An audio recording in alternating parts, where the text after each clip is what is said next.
வணக்கம். மூன்றாவது முறையாக பாஜக ஆட்சி அமைக்கும் என கருத்து கணிப்புகளில் தகவல். அருணாச்சல், சிக்கிம் மாநிலங்களில் இன்று சட்டப்பேரவை தேர்தல் வாக்கு எண்ணிக்கை. மீண்டும் ஒத்திவைக்கப்பட்ட சுனிதா வில்லியம்ஸின் விண்வெளி பயணம். அமெரிக்காவில் தொடங்கிய T20 உலகக்கோப்பை தொடர் உட்பட உள்ளூர் முதல் உலகம் வரையிலான முக்கிய செய்திகளை நிமிடச் செய்திகளாக பார்க்கலாம். பாஜக தொடர்ந்து மூன்றாவது முறையாக ஆட்சி அமைக்கும் என தேர்தலுக்கு பிந்தைய கருத்து கணிப்புகள் தெரிவித்துள்ளன. கடந்த ஏப்ரல் 19ஆம் தேதி தொடங்கி நடைபெற்று வந்த 7 கட்ட மக்களவைத் தேர்தல்கள் நிறைவடைந்தன. இதையடுத்து பல்வேறு நிறுவனங்கள் தேர்தலுக்கு பிந்தைய கருத்து கணிப்பை வெளியிட்டன. இதில் ரிபப்ளிக் தொலைக்காட்சி பிமார்க் நிறுவனத்துடன் இணைந்து நடத்திய கணிப்பில் பாஜக கூட்டணி 359 இடங்களிலும், காங்கிரஸ் கூட்டணி 154 இடங்களிலும் வெல்லும் என்றும், பிற கட்சிகள் 30 இடங்களில் வெல்லும் என கூறப்பட்டுள்ளது. ரிபப்ளிக் தொலைக்காட்சி மேட்ரிக்ஸ் நிறுவனத்துடன் இணைந்து நடத்திய மற்றொரு கணிப்பில் பாஜக கூட்டணி 353 முதல் 368 தொகுதிகளை கைப்பற்றும் என்று கூறப்பட்டுள்ளது.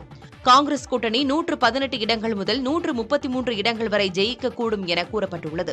பிற கட்சிகள் 43 முதல் 48 இடங்கள் வரை கைப்பற்றும் என்றும் இக்கணிப்புகள் கூறுகின்றன. இந்தியா நியூஸ் தி டைனமிக்ஸ் ஆய்வில் பாஜக 371 இடங்களிலும், காங்கிரஸ் 125 இடங்களிலும், பிற கட்சிகள் 47 இடங்களிலும் வெல்லும் என கூறப்பட்டுள்ளது. TV5 தெலுங்கு நடத்திய கணிப்பில் 359 பாஜக கூட்டணியும், 154 இடங்களில் காங்கிரஸ் கூட்டணியும் வெல்லும் என கூறப்பட்டுள்ளது. பிற கட்சிகள் 30 இடங்களில் வெல்லும் என கணிக்கப்பட்டிருக்கிறது. ஜன் கி பாத் நடத்திய கணிப்பில் பாஜக கூட்டணி 362 முதல் 392 இடங்களில் வெல்லும் என கூறப்பட்டுள்ளது. காங்கிரஸ் கூட்டணி 141 முதல் 161 இடங்களையும், பிறர் 10 முதல் 20 இடங்களையும் கைப்பற்றக்கூடும் என தெரிவிக்கப்பட்டுள்ளது. மக்களவைத் தேர்தலில் இந்தியா கூட்டணி கட்சிகள் 295க்கும் அதிகமான தொகுதிகளில் வெற்றி பெறும் என காங்கிரஸ் தலைவர் மல்லிகார்ஜுன கார்கே நம்பிக்கை தெரிவித்துள்ளார். காங்கிரஸ், திமுக, Samajwadi, CPM, CPI, JMM, Aam Aadmi, RJD, Shiv Sena, தேசியவாத காங்கிரஸ் ஆகிய கட்சிகளின் பிரதிநிதிகள் காங்கிரஸ் கட்சியின் தலைவர் மல்லிகார்ஜுன கார்கேவின் இல்லத்தில் சந்தித்து தேர்தல் வாக்கு எண்ணிக்கை தினத்திற்கான ஏற்பாடுகள் குறித்து ஆலோசனை நடத்தினர். இக்கூட்டத்திற்கு பிறகு செய்தியாளர்களிடம் பேசிய காங்கிரஸ் கட்சி தலைவர் மல்லிகார்ஜுன கார்கே, தேர்தலில் இந்தியா கூட்டணி கட்சிகள் 295க்கும் அதிகமான தொகுதிகளில் வெற்றி பெறும் என கூறினார். தேர்தலுக்கு பிந்தைய கருத்து கணிப்புகளில் பாரதிய ஜனதா கட்சியினர் குளறுபடி செய்திருப்பதாகவும் அவர் குற்றம் சாட்டினார். தமிழ்நாட்டில் திமுக கூட்டணி அதிக இடங்களை வெல்லும் என கருத்து கணிப்புகள் தெரிவித்துள்ளன. இந்தியா நியூஸ் தி டைனமிக்ஸ் நிறுவனம் திமுக கூட்டணி 28 இடங்களிலும், அதிமுக கூட்டணி 5 இடங்களிலும், பாஜக கூட்டணி 2 இடங்களிலும், பிற கட்சிகள் 4 இடங்களிலும் வெல்லும் என தெரிவித்திருக்கிறது. ABP நியூஸ் சி ஓட்டர் கணிப்பில் திமுக கூட்டணி 37 முதல் 39 இடங்களில் வெல்லும் என்றும், பாஜக கூட்டணி 2 தொகுதிகள் வரை வெல்லும் என்றும், மற்ற கட்சிகள் எந்த தொகுதியிலும் வெல்லாது என்றும் கூறப்பட்டுள்ளது. திமுக கூட்டணி 36 முதல் 39 இடங்களிலும், பாஜக கூட்டணி 1 முதல் 3 இடங்களிலும் வெல்லும் என CNN நியூஸ் 18 ஆய்வு கணித்திருக்கிறது. ஜன் கி பாத் நிறுவனம் திமுக கூட்டணி 34 முதல் 38 இடங்களிலும், பாஜக கூட்டணி 5 இடங்கள் வரையிலும் வெல்லும் எனவும், அதிமுக அதிகபட்சம் ஓரிடம் வெல்லும் எனவும் கணித்திருக்கிறது. இந்தியா கூட்டணி வெற்றி முகட்டில் இருப்பதாக முதலமைச்சர் மு க ஸ்டாலின் தெரிவித்துள்ளார். இதுகுறித்து தனது எக்ஸ் தளத்தில் இட்டுள்ள பதிவில், பாசிச பாஜகவின் 10 ஆண்டு கால ஆட்சியை வீழ்த்தி இந்தியாவை காக்க உருவாக்கப்பட்ட இந்தியா கூட்டணி தேர்தல் களத்தில் மக்களுக்கு நம்பிக்கை தரும் கூட்டணியாக அமைந்திருக்கிறது என்று குறிப்பிட்டுள்ளார். தன்னை எதிர்க்க யாருமே இல்லை என்ற மமதையில் இருந்த பாஜகவுக்கு எதிராக ஜனநாயக சக்திகளின் மாபெரும் அணிதிரளாக இந்தியா கூட்டணி அமைந்தது என கூறியுள்ள ஸ்டாலின், இடைவிடாத பரப்புரையால் பாஜக உருவாக்கிய போலி பிம்பத்தை உடைத்திருந்திருக்கிறோம் என குறிப்பிட்டுள்ளார். வாக்கு எண்ணிக்கையின் போது அதிக விழிப்புணர்வுடன் இருக்க வேண்டும் என்றும் கேட்டுக் கொண்டுள்ளார். மக்களவைத் தேர்தலின் 7வது மற்றும் இறுதிக்கட்ட வாக்குப்பதிவில் சுமார் 62.36 விழுக்காடு வாக்குகள் பதிவாகின. 7 மாநிலங்கள் மற்றும் சண்டிகர் யூனியன் பிரதேசத்தில் உள்ள 57 தொகுதிகளுக்கு வாக்குப்பதிவு நடைபெற்றது. பஞ்சாபில் 13 தொகுதிகள், ஹிமாச்சல பிரதேசத்தில் 4, உத்தரப்பிரதேசத்தில் 13 தொகுதிகளிலும், மேற்குவங்கத்தில் 9, பீகாரில் 8, ஒடிஷாவில் 6 மற்றும் ஜார்க்கண்டில் 3 தொகுதிகளிலும் வாக்குப்பதிவு நடைபெற்றது. இதில் சுமார் 62.36 விழுக்காடு வாக்குகள் பதிவானதாக தேர்தல் ஆணைய செயலியில் தெரிவிக்கப்பட்டிருந்தது. பீகாரில் 51.92 விழுக்காடு, சண்டிகரில் 67.90 விழுக்காடு, விழுக்காடு, ஹிமாச்சல பிரதேசத்தில் 70.05 விழுக்காடு, ஜார்க்கண்டில் 70.66 விழுக்காடு வாக்குகளும், ஒடிஷாவில் 70.67 விழுக்காடு வாக்குகளும் பதிவாகின. பஞ்சாப் மாநிலத்தில் 61.32 விழுக்காடு வாக்குகளும், உத்தரப்பிரதேசத்தில் 55.59 விழுக்காடு வாக்குகளும், மேற்கு வங்கத்தில் 73.79 விழுக்காடு வாக்குகளும் பதிவாகியுள்ளன. இதற்கு முந்தைய 6 கட்டங்களில் 66.14 விழுக்காடு, 66.71 விழுக்காடு, 65.68 விழுக்காடு, 69.16 விழுக்காடு, 62.2 விழுக்காடு மற்றும் 63.36 விழுக்காடு வாக்குகள் பதிவாகின. வாக்கு எண்ணிக்கை 4ஆம் தேதி நடத்தப்படுகிறது. இந்திய நாடாளுமன்ற தேர்தல் நிறைவடைந்திருக்கும் நிலையில் வாக்காளர்களுக்கு பாஜக தேசிய தலைவர் ஜே.பி. நட்டா நன்றி தெரிவித்துள்ளார். இது தொடர்பாக அவர் தனது அறிக்கையில் தேர்தலை வெற்றிகரமாக நடத்தியதற்காக தேர்தல் ஆணையத்திற்கு தனது நன்றியையும் வாழ்த்துகளையும் தெரிவிப்பதாக கூறியுள்ளார். தேர்தல் ஆணையம் தேர்தலை சுமூகமாக நடத்தியிருப்பதாக குறிப்பிட்டுள்ள அவர் சட்டம் ஒழுங்கை பராமரித்த பாதுகாப்பு படையினருக்கும் நன்றி தெரிவித்துள்ளார். வாட்டி வதைத்த வெயிலிலும் தேர்தலில் வாக்களித்தவர்களுக்கு தலை வணங்குவதாக ஜே.பி. நட்டா கூறினார். அதேபோல் பிரதமர் மோடி, பாஜகவினர், கூட்டணி கட்சியினர் உள்ளிட்டோருக்கும் நன்றி தெரிவித்துள்ள அவர் வாக்காளர்கள் பாஜகவிற்கு 370க்கும் மேற்பட்ட இடங்களையும், தேசிய ஜனநாயக கூட்டணிக்கு 400க்கும் மேற்பட்ட இடங்களையும் தருவார்கள் என நம்பிக்கை தெரிவித்திருக்கிறார். அருணாச்சல பிரதேசம் மற்றும் சிக்கிம் மாநிலங்களில் சட்டப்பேரவை தேர்தல் வாக்கு எண்ணிக்கை தொடங்கியது. இரு மாநிலங்களிலும் முதற்கட்ட மக்களவைத் தேர்தலோடு சட்டமன்றத்திற்கும் தேர்தல் நடைபெற்றது. அருணாச்சல பிரதேசத்தில் முதலமைச்சர் பெமா காண்டு உள்ளிட்ட பாஜகவைச் சேர்ந்த 10 வேட்பாளர்கள் போட்டியின்றி தேர்வான நிலையில் 50 தொகுதிகளுக்கு வாக்கு எண்ணிக்கை நடைபெற்று வருகிறது. அருணாச்சல் மாநிலத்தில் பாஜக, காங்கிரஸ் இடையே போட்டி நிலவுகிறது. இதனிடையே மாநில கட்சிகள் ஆதிக்கம் செலுத்தும் சிக்கிமில் உள்ள 32 சட்டப்பேரவை தொகுதிகளுக்கும் வாக்கு எண்ணிக்கை நடைபெறுகிறது. இங்கு ஆளும் சிக்கிம் கிராந்திகாரி மோர்ச்சா மற்றும் சிக்கிம் ஜனநாயக முன்னணி இடையே நேரடி போட்டி நிலவுகிறது.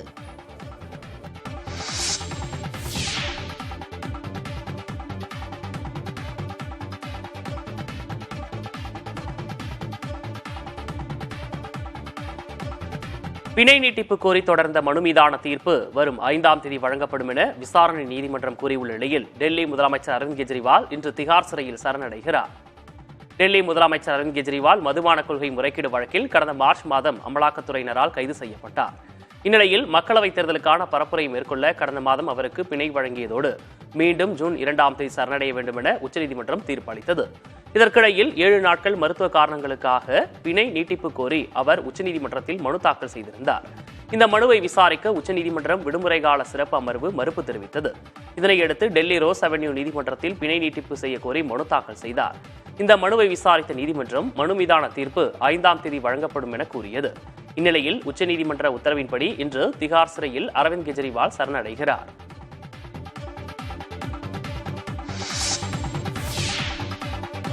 விண்வெளி வீராங்கனை சுனிதா வில்லியம்ஸின் பயணம் மீண்டும் ஒத்திவைக்கப்படுவதாக நாசா அறிவித்துள்ளது.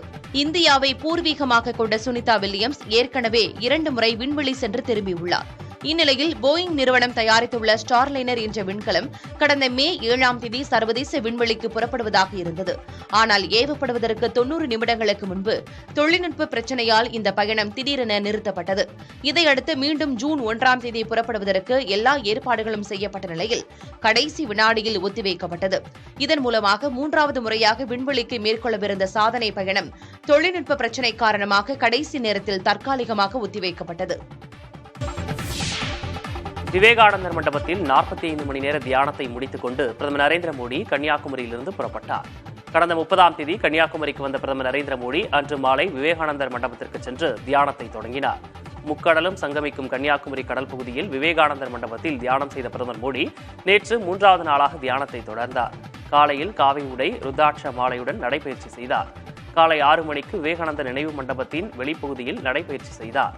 அதன் பிறகு கிழக்கு முகமாக நாற்காலியில் அமர்ந்திருந்த பிரதமர் மோடி சூரிய உதய காட்சியை எழுந்து நின்று வணங்கிய பின் தனது தியானத்தை தொடர்ந்தார்.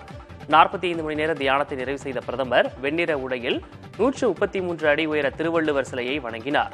திருவள்ளுவர் சிலையின் வலது பாதத்தில் மாலையை வைத்து வணங்கிய பிரதமர் பின்னர் அங்கிருந்து படகில் கரைக்கு புறப்பட்டார். கரையிலிருந்து வாகனத்தில் ஹெலிகாப்டர் இறங்கு தளத்துக்கு சென்ற பிரதமர் மோடி ஹெலிகாப்டர் மூலம் திருவனந்தபுரம் சென்றார்.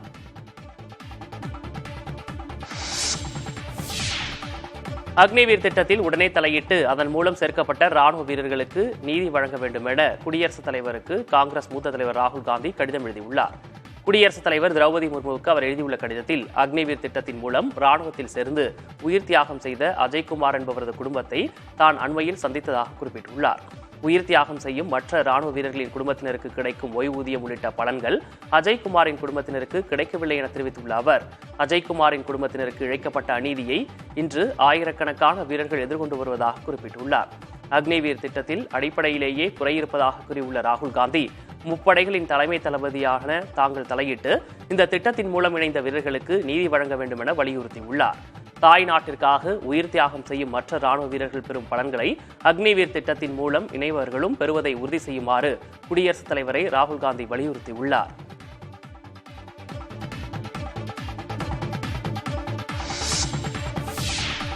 சென்னையில் ராட்வைலர் நாய் கடித்து சிறார் காயமடைந்த மற்றொரு சம்பவம் நடந்துள்ளது. சென்னை நுங்கம்பாக்கத்தில் கடந்த சில நாட்களுக்கு முன்பு பூங்காவுக்கு சென்ற சிறுமியை ராட்வைலர் நாய் கடித்த சம்பவம் பெரும் அதிர்வலைகளை ஏற்படுத்தியது.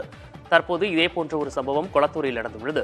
டீச்சர்ஸ் காலனி பகுதியில் விளையாடிக் கொண்டிருந்த 12 வயது சிறுவனை ராட்வைலர் மற்றும் பாக்ஸர் என வளர்ப்பு நாய்கள் கடித்து குதறின. இதனால் சிறுவனுக்கு உடல் முழுவதும் காயங்கள் ஏற்பட்டன. இதனையடுத்து கொரட்டூரில் உள்ள தனியார் மருத்துவமனையில் அனுமதிக்கப்பட்ட சிறுவனுக்கு சிகிச்சை அளிக்கப்பட்டு வருகிறது.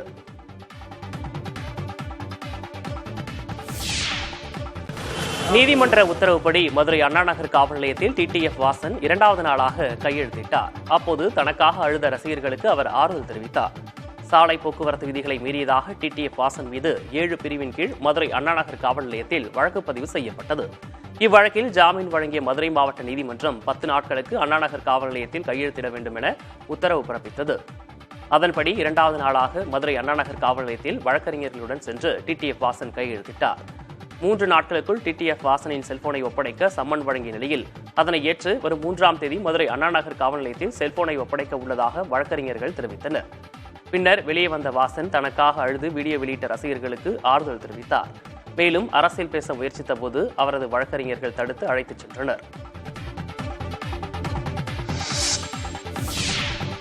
திருச்சியில் டி இமான் இசை கச்சேரியில் பலத்த காற்றுடன் கனமழை பொழிந்ததால் நிகழ்ச்சி ரத்து செய்யப்பட்டது. திருச்சி திண்டுக்கல் தேசிய நெடுஞ்சாலையில் உள்ள தனியார் பொறியியல் கல்லூரியில் இசையமைப்பாளர் டி இமானின் இசை நிகழ்ச்சி நேற்று நடைபெறுவதாக இருந்தது. இதற்காக 8500க்கும் மேற்பட்ட ரசிகர்களுக்கு டிக்கெட்டுகள் வழங்கப்பட்டிருந்தன. அப்போது திடீரென பலத்த காற்றுடன் கூடிய கனமழை பொழிந்தது. இதனால் மின் விளக்கு கம்பங்கள், தகர சீட்டுகள் சாய்ந்து விழும் நிலைக்கு சென்றது. ரசிகர்கள் தங்களை காத்துக்கொள்ள கல்லூரி வளாகத்திற்குள் தஞ்சமடைந்தனர். முன்னதாக ஒலி அமைப்புகளுக்குரிய ஜெனரேட்டர் தீப்பற்றி எரிந்தது. முதலில் தீ, பின்பு மழை என நிகழ்ச்சியின் ஏற்பாட்டாளர்கள் பெரும் அவதியடைந்தனர். இதையடுத்து இசை நிகழ்ச்சி ரத்து செய்யப்பட்டது.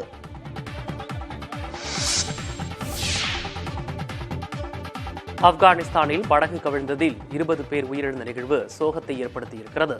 நங்கர்ஹரில் உள்ள முகமது தாரா மாவட்டத்தில் மோட்டார் படகு ஒன்று கவிழ்ந்து விபத்துக்குள்ளானது. இந்த சம்பவத்தில் பெண்கள், குழந்தைகள் என 20 பேர் உயிரிழந்ததாக தலிபான்களின் உள்ளூர் அதிகாரிகள் தெரிவித்துள்ளனர். இதுவரை 5 பேரின் உடல்கள் மீட்கப்பட்டுள்ளதாகவும் மீதமுள்ள உடல்களை தேடும் பணி நடைபெற்று வருவதாகவும் கூறப்படுகிறது. மேலும் மாயமான உடல்களை மீட்க நிகழ்விடத்திற்கு தலிபான் தலைமையிலான சுகாதார அமைச்சகம் மற்றும் பிற அதிகாரிகளின் அவசர உதவிக்குழுக்கள் விரைந்துள்ளன. படகில் பெண்கள், குழந்தைகள் உட்பட 25 பேர் இருந்தனர் என்பது குறிப்பிடத்தக்கது.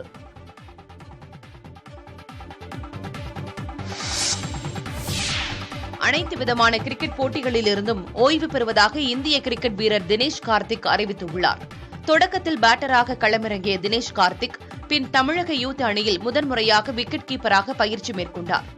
இதையடுத்து சர்வதேச இந்திய கிரிக்கெட் அணியில் அறிமுகமான இவர் கடந்த 20 ஆண்டுகளாக விளையாடி வருகிறார். கடைசியாக 2022ஆம் ஆண்டு நடைபெற்ற வங்கதேசத்துக்கு எதிரான T20 உலகக்கோப்பை போட்டியில் விளையாடினார். ஐபிஎல்லில் டெல்லி, பஞ்சாப், மும்பை, குஜராத், கொல்கத்தா அணிகளுக்கு விளையாடிய இவர் கடைசியாக இந்த ஆண்டு பெங்களூரு அணி சார்பில் பங்கேற்றார். இந்நிலையில் நேற்று தனது 39வது பிறந்த நாளை கொண்டாடிய தினேஷ் கார்த்திக் அனைத்து விதமான கிரிக்கெட் போட்டிகளில் இருந்தும் ஓய்வு பெறுவதாக அறிவித்துள்ளார். இதுகுறித்து அவர் வெளியிட்ட செய்தியில் ஓய்வு முடிவை அதிகாரப்பூர்வமாக அறிவிப்பதாகவும் தனது கிரிக்கெட் பயணத்தில் பங்கேற்ற பயிற்சியாளர்கள், தேர்வு குழுவினர், கேப்டன்கள் மற்றும் சக வீரர்களுக்கு நன்றி எனவும் தெரிவித்திருக்கிறார். ரசிகர்களின் நன்மதிப்பை பெற்றிருப்பது தனக்கு கிடைத்த கூடுதல் பாக்கியம் என்றும் அவர் நிகழ்ச்சியுடன் குறிப்பிட்டுள்ளார். சூர்யா 44 படத்தின் நடிகர்கள் குறித்த அப்டேட் வெளியானது. நடிகர் சூர்யா, இயக்குநர் கார்த்திக் சுப்ராஜ் இயக்கத்தில் தனது 44வது படத்தில் நடிக்க உள்ளார். இந்த படத்தின் படப்பிடிப்பு அந்தமானில் தொடங்க உள்ளது. இதை சூர்யாவின் 2D மற்றும் கார்த்திக் சுப்ராஜின் ஸ்டோன் பெஞ்ச் நிறுவனம் இணைந்து தயாரிக்கின்றன. மேலும் இந்த படத்திற்கு இசையமைப்பாளர் சந்தோஷ் நாராயணன் இசையமைக்கிறார். ஒளிப்பதிவாளராக ஸ்ரேயஸ் கிருஷ்ணாவும், கலை இயக்குநராக ஜாக்கியும், எடிட்டராக ஷஃபீக் முகமது அலியும் இந்த படத்தில் பணியாற்ற உள்ளதாக ஏற்கனவே படக்குழு அறிவித்திருந்தது. இந்நிலையில் இப்படத்தின் நாயகியாக பூஜா ஹெக்டேவும், முக்கிய கதாபாத்திரத்தில் நடிகர்கள் ஜெயராம், ஜோஜு ஜார்ஜ், கருணாகரன் உள்ளிட்டோரும் நடிக்க உள்ளதாக தயாரிப்பு நிறுவனம் அதிகாரப்பூர்வமாக அறிவித்திருக்கிறது. கோடை விடுமுறையை ஒட்டி கொடைக்கானலில் ஏராளமான சுற்றுலா பயணிகள் குவிந்தனர். கொடைக்கானல் மலைப்பகுதிகளில் தென்மேற்கு பருவமழையின் குளு குளு காலநிலை நிலவி வருகிறது. இதனால் மேற்கு தொடர்ச்சி மலையின் குளிர்ச்சியை அனுபவிக்க இ பாஸ் பெற்று ஏராளமானோர் கொடைக்கானலுக்கு வருகை தந்துள்ளனர். மோயர் சதுக்கம், குணா குகை, பைன் மரக்காடுகள், தூண்பாறை உள்ளிட்ட இடங்களுக்கு சென்று கண்டு ரசித்து வருகின்றனர். உள்நிலைய கட்டணம் எடுத்து செல்ல வேண்டியிருப்பதால் மோயர் சதுக்கம் பகுதியில் பயணிகளின் வாகனங்கள் வரிசையில் மெல்ல ஊர்ந்து செல்கின்றன. இதற்கு தீர்வாக மோயர் சதுக்கம் பகுதியில் தானியங்கி கட்டண சேவையை வனத்துறை அறிமுகப்படுத்த வேண்டும் என்ற கோரிக்கை எழுந்துள்ளது. இது குறித்து உதவி வன பாதுகாவலர் சக்திவேலிடம் கேட்டபோது, மோயர் சதுக்கம் பகுதியில் 5 நுழைவு சாலைகள் அமைக்கப்பட்டு வாகன நெரிசலை குறைக்க நடவடிக்கை மேற்கொள்ளப்பட்டுள்ளதாக தெரிவித்தார். தமிழகம் முழுவதும் 29 சுங்கச்சாவடிகளில் சுங்க கட்டண உயர்வு அமலுக்கு வருகிறது. ஏப்ரல் 1ஆம் தேதி முதல் சுங்கச்சாவடிகளில் 5 முதல் 10 விழுக்காடு வரை கட்டணத்தை உயர்த்தி வசூலிக்குமாறு தேசிய நெடுஞ்சாலை ஆணையம் சுற்றறிக்கை அனுப்பியிருந்தது. ஆனால் நாடாளுமன்ற தேர்தலால் சுங்க கட்டண உயர்வு 2 மாதங்களுக்கு ஒத்திவைக்கப்பட்டது. இந்நிலையில் 7 கட்ட தேர்தல்களும் நடந்து முடிந்துள்ள நிலையில் ஜூன் 3ஆம் தேதி முதல் கட்டண உயர்வு அமலுக்கு வருகிறது. செங்கல்பட்டு மாவட்டம் பரனூர், ஆத்தூர், திருவண்ணாமலை மாவட்டம் இனம் கரியாந்தல், விழுப்புரம் மாவட்டம் தென்னமாதேவி, புதுக்கோட்டை மாவட்டம் பூதகுடி சுங்கச்சாவடிகளில் கட்டண உயர்வு அமலுக்கு வருகிறது. மதுரை கப்பலூர், நாங்குநேரி, ஸ்ரீபெரும்புதூர், பள்ளிகொண்ட பரனூர், பட்டறை பெரும்புதூர், சூரப்பட்டு, திருப்பாச்சேத்தி, வானகரம், வாணியம்பாடி உள்ளிட்ட 29 சுங்கச்சாவடிகளில் கட்டண உயர்வு அமலாகிறது. தஞ்சாவூர் மாவட்டம் திருவையாறு அரியலூர் தேசிய நெடுஞ்சாலையில் வெள்ளச்சி மண்டபம் என்ற பகுதியில் சரக்கு வாகனமும் தனியார் பேருந்தும் மோதி விபத்துக்குள்ளானது. இந்த விபத்தில் பேருந்தில் பயணித்த 20க்கும் மேற்பட்ட பயணிகள் லேசான காயமடைந்தனர். சரக்கு வாகனத்தை ஓட்டிச் சென்ற ஓட்டுநர் மற்றும் அதில் பயணித்த 2 எவ்வித காயமுமின்றி தப்பினர். தகவல் அறிந்து வந்த திருவையாறு காவல் நிலைய காவலர்கள் பயணிகளை மற்ற பேருந்துகளில் அனுப்பி வைத்தனர். தனியார் பேருந்தையும் சரக்கு ஏற்றும் வாகனத்தையும் கைப்பற்றி காவல் நிலையத்திற்கு கொண்டு சென்றனர். இதுகுறித்து வழக்கு பதிவு செய்து காவல்துறையினர் விசாரித்து வருகின்றனர். திருப்பூர் அருகே வாரிசு சான்றிதழ் வழங்க 2000 ரூபாய் லஞ்சம் பெற்ற பெண் வருவாய் ஆய்வாளர் பணியிடை நீக்கம் செய்யப்பட்டுள்ளார். ரங்கக்கவுண்டம்பாளையத்தைச் சேர்ந்த ஜீவா என்பவர் தந்தை உயிரிழந்ததால் வாரிசு சான்றிதழ் வேண்டி நல்லூர் நில வருவாய் அலுவலர் மைதிலியை அணுகியுள்ளார். அப்போது நில வருவாய் அலுவலர் முதலில் 7000 ரூபாய் பேரம் பேசி பின்னர் 2000 ரூபாய் கேட்டுள்ளார். இதுகுறித்து லஞ்ச ஒழிப்புத்துறை அதிகாரிகளிடம் ஜீவா புகார் அளித்தார். இதனையடுத்து அதிகாரிகள் அறிவுறுத்தலின்படி ரசாயனம் தடவிய 2000 ரூபாய் நோட்டை நில வருவாய் அலுவலர் மைதிலியிடம் ஜீவா கொடுத்துள்ளார். அப்போது மைதிலியை கையும் களவுமாக பிடித்த லஞ்ச ஒழிப்புத்துறை அதிகாரிகள் அவர் மீது துறை ரீதியான நடவடிக்கை எடுக்க பரிந்துரை செய்தனர். இதனைத் தொடர்ந்து மைதிலியை பணியிடை நீக்கம் செய்து மாவட்ட வருவாய் அலுவலர் ஜெய்பீம் உத்தரவிட்டார். திருவள்ளூர் அருகே மீன் தொட்டியில் மின்சாரம் பாய்ந்து 8 வயது சிறுவன் உயிரிழந்தான். பழவேற்காட்டைச் சேர்ந்த ஹரிஷ் என்ற சிறுவன் வீட்டில் உள்ள மீன் தொட்டியில் மீன்களுக்கு ஆக்சிஜன் வழங்கும் போது மோட்டாருக்கு செல்லும் மின்கம்பியில் கைப்பட்டுள்ளது. அதிலிருந்து மின்சாரம் பாய்ந்ததில் மீன் தொட்டியில் விழுந்ததால் சிறுவனுக்கு மூச்சுத்திணறல் ஏற்பட்டது. சத்தம் கேட்டுச் சென்ற அக்கம் பக்கத்தினர் சிறுவனை மீட்டு பழவேற்காடு அரசு மருத்துவமனைக்கு கொண்டு சென்றனர். சிறுவனை பரிசோதித்த மருத்துவர்கள் அவன் ஏற்கனவே உயிரிழந்து விட்டதாக தெரிவித்தனர். உடற்கூறு ஆய்வுக்காக சிறுவனின் உடல் பொன்னேரி அரசு மருத்துவமனைக்கு அனுப்பி வைக்கப்பட்டுள்ளது. திமுக பிரமுகர் சரவணனை யாரும் கட்டையால் தாக்கவில்லை என அமைச்சர் பெரிய கருப்பன் தரப்பில் விளக்கம் அளிக்கப்பட்டுள்ளது. சிவகங்கை மாவட்டம் பொய்யலூரைச் சேர்ந்த திமுக பிரமுகர் சரவணன். இவர் கடந்த 26ஆம் தேதி கூட்டுறவுத்துறை அமைச்சர் பெரிய கருப்பனிடம் தனது மகனை கல்லூரியில் சேர்க்க சீட் வாங்கி தர கேட்டதாக கூறப்படுகிறது. அதற்கு மறுப்பு தெரிவித்ததால் கூட்டுறவுத்துறை அமைச்சர் குறித்து சமூக வலைதளங்களில் திமுக பிரமுகர் அவதூறாக வீடியோ பதிவிட்டதாக தெரிகிறது.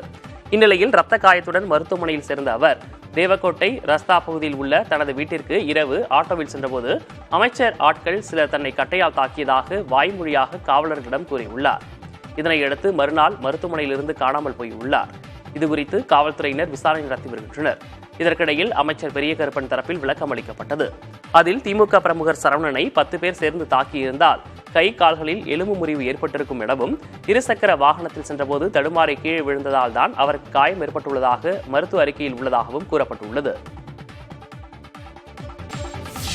கடலூரில் நாடோடி பழங்குடியின மக்கள் திரைப்படம் பார்க்க திரையரங்க நிர்வாகம் அனுமதி மறுத்தது தொடர்பாக புதிய தலைமுறை செய்தி வெளியிட்ட நிலையில் மீண்டும் திரைப்படம் பார்க்க அவர்கள் அனுமதிக்கப்பட்டனர். கடலூரில் செயல்படும் திரையரங்கில் கருடன் திரைப்படத்தை பார்ப்பதற்காக ராணிப்பேட்டையிலிருந்து நாடோடி பழங்குடியின மக்கள் சென்றனர். ஆனால் அவர்களுக்கு திரையரங்க நிர்வாகம் டிக்கெட் கொடுக்க மறுத்தது. தங்களை இழிவாக பேசி டிக்கெட் தர மறுத்த திரையரங்க நிர்வாகம் மீது நடவடிக்கை எடுக்க வலியுறுத்தி காவல்துறை மற்றும் கோட்டாட்சியரிடம் அவர்கள் புகார் தெரிவித்தனர். இதுகுறித்து புதிய தலைமுறையில் செய்தி வெளியிடப்பட்டது. இதன் எதிரொலியாக நாடோடி பழங்குடியின மக்கள் 30 பேருக்கு அதே திரையரங்கில் திரைப்படம் பார்க்க அனுமதி அளிக்கப்பட்டது.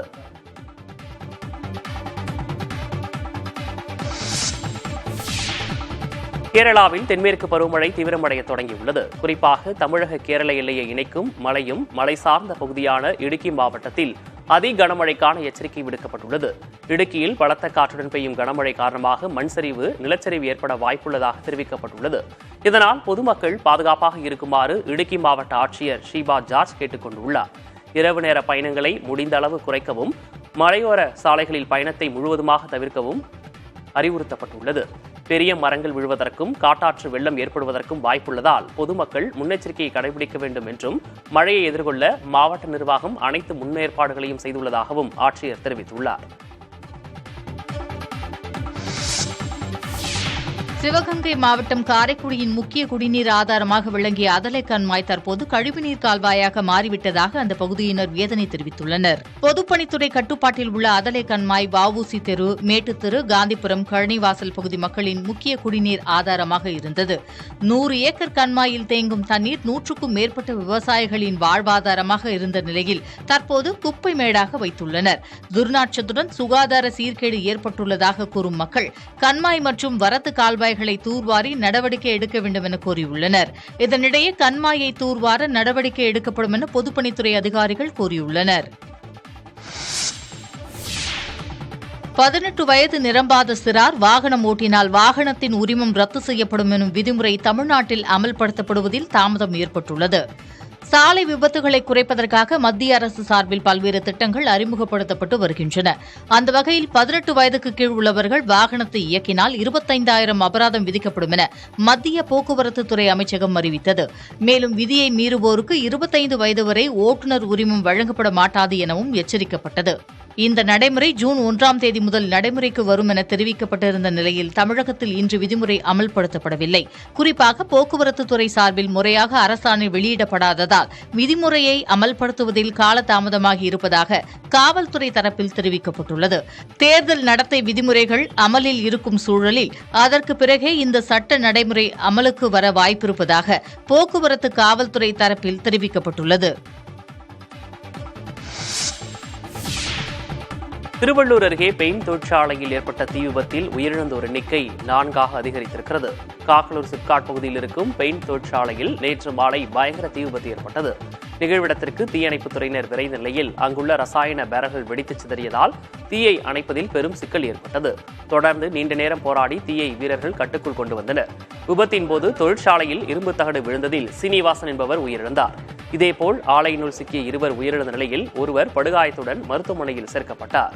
தொழிற்சாலையில் மேலும் சிலர் சிக்கியிருக்கலாம் என கூறப்பட்ட நிலையில் இன்று காலை ஒருவரது உடல் மீட்கப்பட்டது. இதனிடையே பெயிண்ட் தொழிற்சாலை உரிமையாளர் கணபதி கைது செய்யப்பட்டிருப்பதாக திருவள்ளூர் மாவட்ட ஆட்சியர் தெரிவித்துள்ளார்.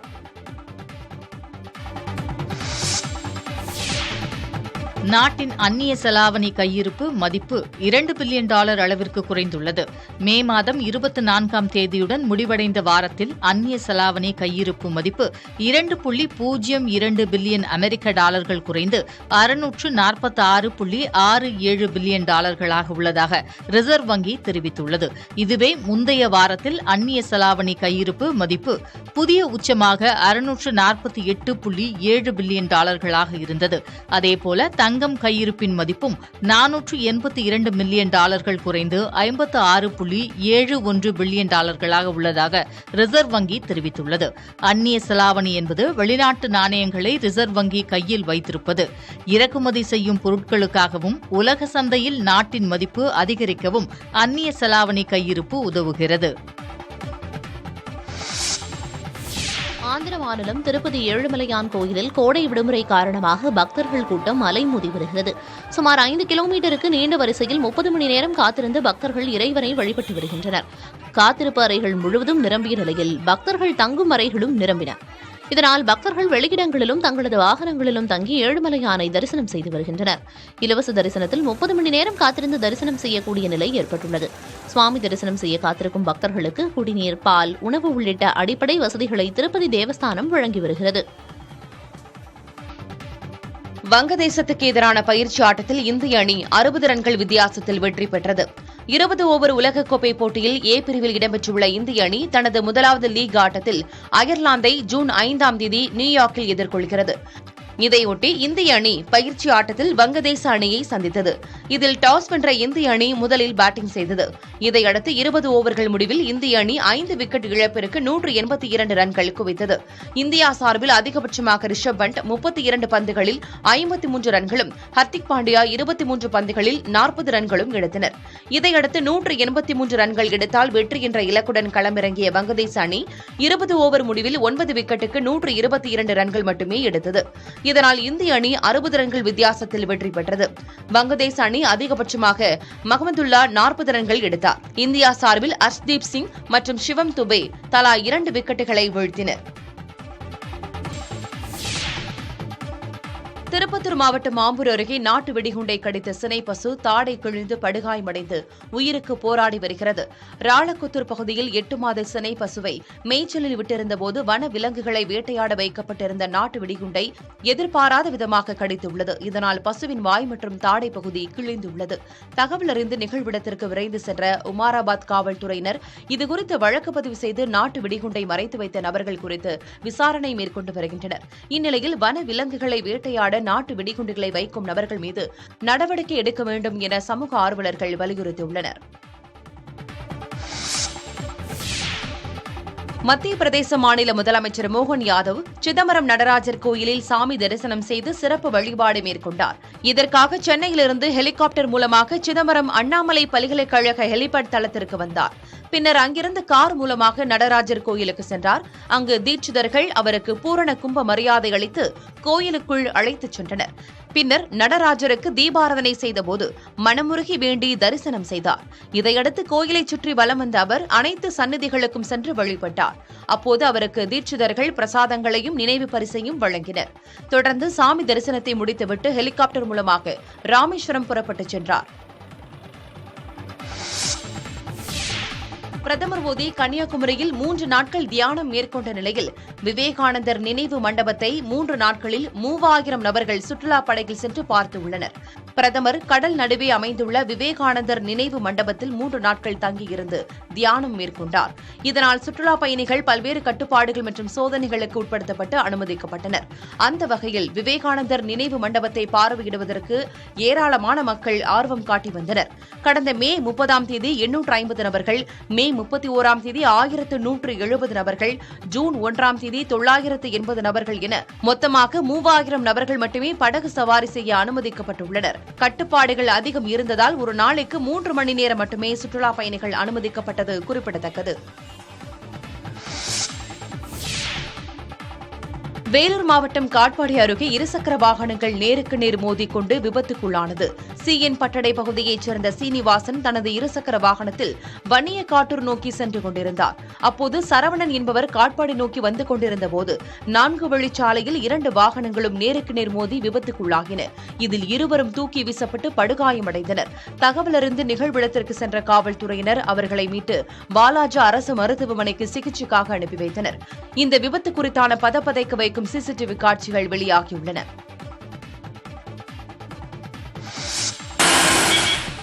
ஈரோடு மாவட்டம் ஆசனூரில் மூங்கில் மரக்கிளை முறிந்து விழுந்ததில் போக்குவரத்து பாதிக்கப்பட்டது. ஆசனூர் சுற்றுவட்டார மலை கிராமங்களில் பலத்த காற்றுடன் கூடிய கனமழை பெய்தது. இதனால் சத்தியமங்கலம் மைசூர் நெடுஞ்சாலையில் திடீரென மூங்கில் மரத்தின் கிளைகள் முறிந்து விழுந்தன. இதனால் தமிழக கர்நாடகா இடையே போக்குவரத்து பாதிக்கப்பட்டது. தகவல் அறிந்து சென்ற தீயணைப்புத்துறை மற்றும் வனத்துறையினர் சரக்கு லாரியின் மீது ஏறி மூங்கில் மரக்கிளையை வெட்டி அப்புறப்படுத்தும் பணியில் ஈடுபட்டனர்.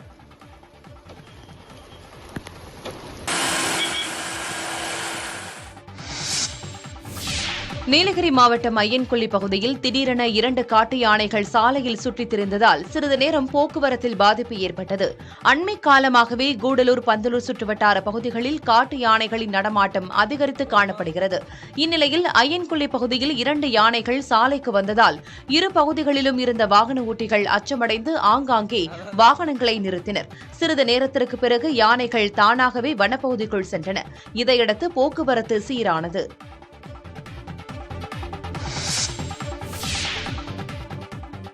மயிலாடுதுறை மாவட்டம் சீர்காழி அருகே கோயில் திருவிழாவின் போது பெட்ரோல் குண்டு வீசிய நபர்களை கைது செய்ய கோரி பாதிக்கப்பட்ட கிராம மக்கள் சாலை மறியல் போராட்டத்தில் ஈடுபட்டனர். வைத்தியநாதபுரத்தில் முத்துமாரியம்மன் கோயில் வைகாசி விசாக திருவிழா நடந்தது. அந்த ஊரில் ஏற்கனவே இரு சமூகத்தினரிடையே முன்விரோதம் இருந்து வந்த நிலையில் திருவிழாவின் போது ஒரு தரப்பினர் சார்பில் சாமி ஊர்வலமாக கொண்டுவரப்பட்டதாக தெரிகிறது. அப்போது திடீரென மற்றொரு தரப்பைச் சேர்ந்தவர்களால் பெட்ரோல் குண்டு வீசப்பட்டது. இதையடுத்து பாதுகாப்பு பணியில் இருந்த காவல்துறையினர் தீயை தண்ணீர் ஊற்றி அணைத்தனர்.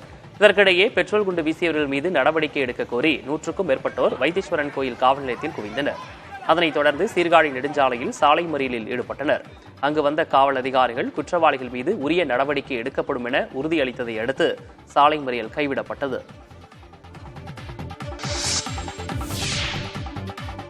இந்தியாவின் பொருளாதார வளர்ச்சி சென்ற நிதியாண்டில் 8.2 விழுக்காடாக அதிகரித்துள்ளதாக தேசிய புள்ளியியல் அலுவலகம் தெரிவித்துள்ளது. 2023-24 நிதியாண்டின் 4ஆம் காலாண்டில் நாட்டின் பொருளாதார வளர்ச்சி 7.8 விழுக்காடாக குறைந்துள்ளது. தேசிய புள்ளியியல் அலுவலகத்தின் புள்ளி விவரங்கள் வாயிலாக தெரியவந்துள்ளது. இருப்பினும் முந்தைய 3 காலாண்டுகளின் வளர்ச்சி விகிதங்களோடு சேர்த்து சராசரியை கணக்கிட்டால் இந்தியாவின் பொருளாதார வளர்ச்சி கடந்த நிதியாண்டில் 8.2 விழுக்காடாக அதிகரித்துள்ளது. 2023-24 நிதியாண்டின் முதல் 3 காலாண்டுகளில் வளர்ச்சி விகிதம் முறையே 8.2 விழுக்காடு, 8.1 விழுக்காடு மற்றும் 8.6 விழுக்காடாக இருந்தது. இந்நிலையில் இந்தியாவிற்கு இது மிகப்பெரிய நல்ல செய்தி என நிதிக்குழு தலைவர் அரவிந்த் பனகரியா தெரிவித்துள்ளார். நிதி ஆயோக்கின் முன்னாள் தலைவர் ராஜீவ்குமார் உள்ளிட்ட பொருளாதார நிபுணர்கள் இந்தியாவின் வளர்ச்சி விகிதம் அதிகரித்திருப்பதை பாராட்டியுள்ளனர். அனைத்து விதமான கிரிக்கெட் போட்டிகளிலிருந்தும் ஓய்வு பெறுவதாக இந்திய கிரிக்கெட் வீரர் தினேஷ் கார்த்திக் அறிவித்துள்ளார். தொடக்கத்தில் பேட்டராக களமிறங்கிய தினேஷ் கார்த்திக் பின் தமிழக யூத் அணியில் முதன்முறையாக விக்கெட் கீப்பராக பயிற்சி மேற்கொண்டார். இதையடுத்து சர்வதேச இந்திய கிரிக்கெட் அணியில் அறிமுகமான இவர் கடந்த 20 ஆண்டுகளாக விளையாடி வருகிறார். கடைசியாக 2022ஆம் ஆண்டு நடைபெற்ற வங்கதேசத்துக்கு எதிரான T20 உலகக்கோப்பை போட்டியில் விளையாடினார். IPL-இல் டெல்லி, பஞ்சாப், மும்பை, குஜராத், கொல்கத்தா அணிகளுக்கு விளையாடிய இவர் கடைசியாக இந்த ஆண்டு பெங்களூரு அணி சார்பில் பங்கேற்றார். இந்நிலையில் நேற்று தனது 39வது பிறந்த நாளை கொண்டாடிய தினேஷ் கார்த்திக் அனைத்து விதமான கிரிக்கெட் போட்டிகளில் இருந்தும் ஓய்வு பெறுவதாக அறிவித்துள்ளார். இதுகுறித்து அவர் வெளியிட்ட செய்தியில் ஓய்வு முடிவை அதிகாரப்பூர்வமாக அறிவிப்பதாகவும் தனது கிரிக்கெட் பயணத்தில் பங்கேற்ற பயிற்சியாளர்கள், தேர்வுக் குழுவினர், கேப்டன்கள் மற்றும் சக வீரர்களுக்கு நன்றி எனவும் தெரிவித்திருக்கிறார். ரசிகர்களின் நன்மதிப்பை பெற்றிருப்பது தனக்கு கிடைத்த கூடுதல் பாக்கியம் என்றும் அவர் நிகழ்ச்சியுடன் குறிப்பிட்டுள்ளார். பாடகி ஸ்ரேயா கோஷல் ஒரே பாடலை 6 மொழிகளில் பாடி அசத்தியுள்ளார். இந்தியாவில் முக்கியமான பாடகிகளில் ஒருவராக இருப்பவர் ஸ்ரேயா கோஷல். இவர் பெங்காலி பெண்ணாக இருந்தாலும் பல மொழிகளிலும் அதன் அர்த்தம் தடைபடாத குரலில் மிகச்சிறப்பாக பாடல்களை பாடும் திறன் கொண்டவர். தற்போது புஷ்பா 2 திரைப்படத்தில் இடம்பெற்றுள்ள கபுல் சாங் பாடலை பாடியுள்ளார். தேவிஸ்ரீ பிரசாத் இசையமைத்துள்ள பாடலுக்கு தமிழில் விவேக் பாடல் வரிகளை எழுதியுள்ளார். இதே பாடலை ஸ்ரேயா கோஷல் ஹிந்தி, தெலுங்கு, மலையாளம், கன்னடம் மற்றும் பெங்காலி ஆகிய மொழிகளிலும் பாடியுள்ளார். 6 மொழிகளுக்கும் பாடலாசிரியர் வேறு என்றாலும் ஸ்ரேயாவே அனைத்து மொழிகளிலும் பாடியிருப்பது ரசிகர்களிடையே ஆச்சரியத்தை ஏற்படுத்தியுள்ளது. புஷ்பா 2 திரைப்படம் வருகிற ஆகஸ்ட் 15ஆம் தேதி திரைக்கு வருவது குறிப்பிடத்தக்கது. கேரளாவில் தென்மேற்கு பருவமழை தீவிரமடைய தொடங்கியுள்ளது. குறிப்பாக தமிழக கேரள எல்லையை இணைக்கும் மலையும் மலை சார்ந்த பகுதியான இடுக்கி மாவட்டத்தில் அதி கனமழைக்கான எச்சரிக்கை விடுக்கப்பட்டுள்ளது. இடுக்கியில் பலத்த காற்றுடன் பெய்யும் கனமழை காரணமாக மண்சரிவு, நிலச்சரிவு ஏற்பட வாய்ப்புள்ளதாக தெரிவிக்கப்பட்டுள்ளது. இதனால் பொதுமக்கள் பாதுகாப்பாக இருக்குமாறு இடுக்கி மாவட்ட ஆட்சியர் ஷீபா ஜார்ஜ் கேட்டுக் கொண்டுள்ளார். இரவு நேர பயணங்களை முடிந்தளவு குறைக்கவும், மலையோர சாலைகளில் பயணத்தை முழுவதுமாக தவிர்க்கவும் அவர் அறிவுறுத்தியுள்ளார். பெரிய மரங்கள் விழுவதற்கும் காட்டாற்று வெள்ளம் ஏற்படுவதற்கும் வாய்ப்புள்ளதால் பொதுமக்கள் முன்னெச்சரிக்கையை கடைபிடிக்க வேண்டும் என்றும் மழையை எதிர்கொள்ள மாவட்ட நிர்வாகம் அனைத்து முன்னேற்பாடுகளையும் செய்துள்ளதாகவும் ஆட்சியர் தெரிவித்துள்ளார். ஆன்மீக பயணம் மேற்கொண்டுள்ள நடிகர் ரஜினிகாந்தின் புகைப்படம் வெளியாகியுள்ளது. ஜெயிலர், லால் சலாம் திரைப்படங்களுக்கு பிறகு ரஜினிகாந்த் அடுத்ததாக வேட்டையன் படத்தில் நடித்து முடித்துள்ளார். ஜெய்பீம் படத்தை எடுத்த ஞானவேல் இயக்கியிருக்கும் இந்த படத்தில் அமிதாப் பச்சன், ஃபகத் ஃபாசில், ராணா, துஷாரா விஜயன், ரித்திகா சிங் உட்பட ஏராளமானோர் நடித்துள்ளனர். காவல்துறை பின்னணியில் எடுக்கப்பட்டிருக்கும் வேட்டையன் திரைப்படம் அக்டோபர் மாதம் வெளியாகிறது. வேட்டையன் படத்தை தொடர்ந்து ரஜினிகாந்த் அடுத்ததாக லோகேஷ் கனகராஜ் இயக்கத்தில் கூலி படத்தில் நடிக்கிறார். இதற்கான அறிவிப்பு வீடியோ அண்மையில் ரிலீஸ் ஆகி வரவேற்பை பெற்றது. இந்நிலையில் கூலி பட ஷூட்டிங்கில் பங்கேற்பதற்கு முன்னதாக ரஜினிகாந்த் வட மாநிலங்களுக்கு ஆன்மீக சுற்றுலா சென்றுள்ளார். உத்தராகண்ட் மாநிலம் கேதார்நாத், பத்ரிநாத்திற்கு அவர் சென்றுள்ள நிலையில் ரஜினியின் பயணம் தொடர்பான வீடியோ மற்றும் புகைப்படத்தை அவரது ரசிகர்கள் இணையத்தில் பகிர்ந்து வருகின்றனர். அண்மை செய்திகளுக்கு இணைந்திருங்கள் புதிய தலைமுறையுடன்.